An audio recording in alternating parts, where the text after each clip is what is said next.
And welcome everyone, thank you very much for joining me today in the latest episodes. Got three main stories today I'll be talking about, obviously about the Reds. Obviously got Brendan Rodgers has come out today, obviously he's currently managing Celtic. He's doing an alright job up there in Scotland, but he spoke a bit about his time at Liverpool. I thought it's a very interesting read, I'll tell you what he's had to say. Obviously Liverpool's Champions League squad, and there's one noticeable absentee from it, and I was really disappointed when I seen it, but I'll let you know on that who that is. And obviously the last story we're talking about a bit, Lamar, obviously the Monaco president has come out and he's talked a bit and made it official on why he didn't move to Liverpool and why obviously he didn't move to Arsenal in the current transfer window. But let's get stuck into obviously Liverpool's Champions League squad. It has been announced, and the one noticeable absentee that I talked about was Nathaniel Clyne. Obviously, his injury, he's not being included in the Champions League squad, so his injury is looking really bad by the looks of it. Obviously, he isn't included. So at the round of 16, that's when you can obviously announce your next squad as well. So potentially, hopefully, that's when he can get re-included, so he can get put in. Obviously, he's getting left out at the minute. But I'll read you out the full squad.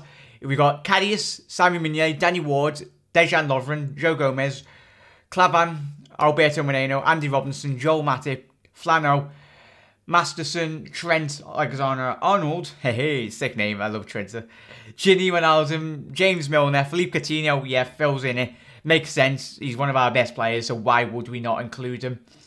Henderson, Gruitch, Adam Lallana, Alex Oxlade-Chamberlain, Emre Can, Brannigan, Ajaria Ojo. Obviously, that's just in case we recall him. Roberto Firmino. Mohamed Salah, Daniel Sturridge, Mane, Dominic Solanke, Ryan Kent, Ryan Brewster, Ben Woodburn, and Harry Wilson. So that's Liverpool's. That caps off obviously Liverpool Champions League squad. Let me know if you made up for, say, obviously a couple of the young lads. I'm hoping. I'd love nothing more. Ben Woodburn, we know what week he's had, obviously, on the channel. We talked about him yesterday in the latest episode. I'm made up, but obviously I'm gutted to not see Clyne in there. He, fully fit, is our number one choice at right back for Liverpool. His quality is there to be seen, and he's very good.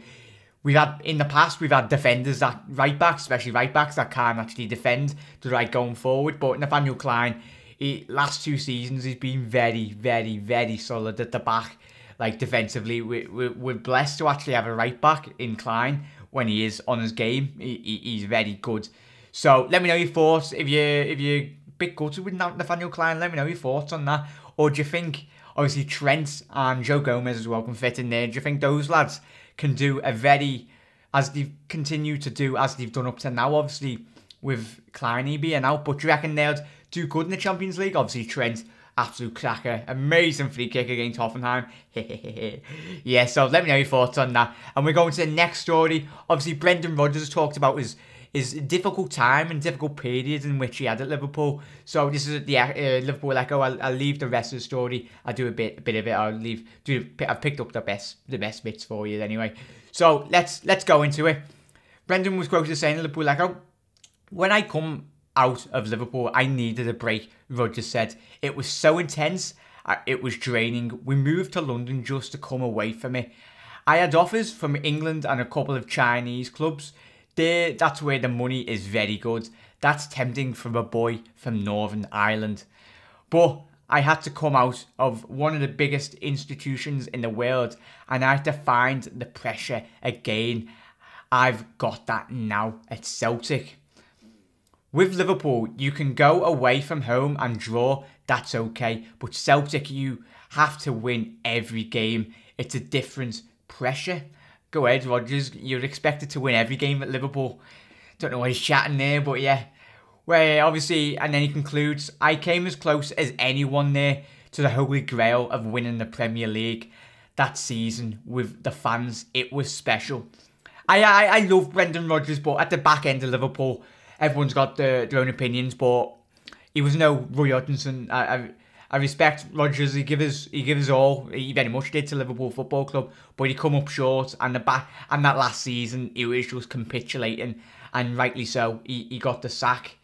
But let me know your thoughts on what Brendan's had to say. Then I thought it was quite it was a bit mad when he said he was expected, obviously, the pressure at Celtic, but I suppose the pressure would be exactly the same. I don't know, but he's the manager of the football club, obviously Celtic. That'd be, especially them and Rangers up there in Scotland, it would be Celtic, obviously.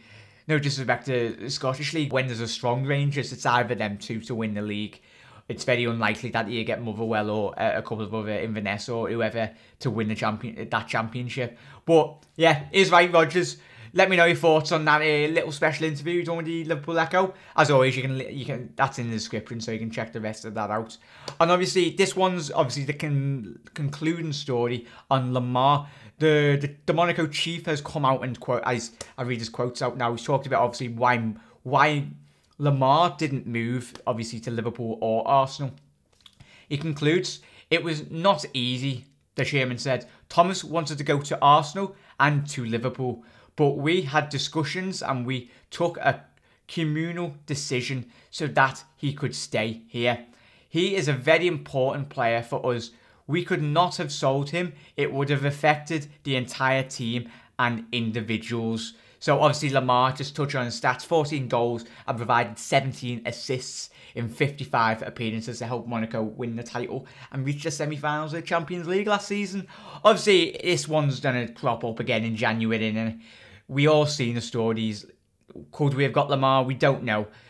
At the end of the day, the club's officials, and even if we were in for them, whether the Monaco were just bringing our name into the hat, we'll never know. But hopefully, he's a quality player, Lamar, and there's a lot of yous and me as well. I would have loved to have seen him. From what I've seen, not a lot, but when you were in Champions League and he had that run, he looked like one of the very much standout players for AS Monaco. So let me know your thoughts on obviously what the chairman's had to say then. Very, very interesting. But yeah, I think that's it for today. Thank you very much, as always, everyone, for tuning in to this latest episode. And as always, if you can leave a like, that you're absolute legends. Up to dead, men. And hopefully you're having a cracking Monday and Tuesday day, whatever time zone you're in. But up to deads, and I'll speak to you very soon. And I replied to every single one of your comments, everyone, on the last videos. Apologies I haven't got round to that then, but I will reply after this video. But thank you, everyone. Up to dead, men, and you'll never walk alone. Have a cracker. Ta-da.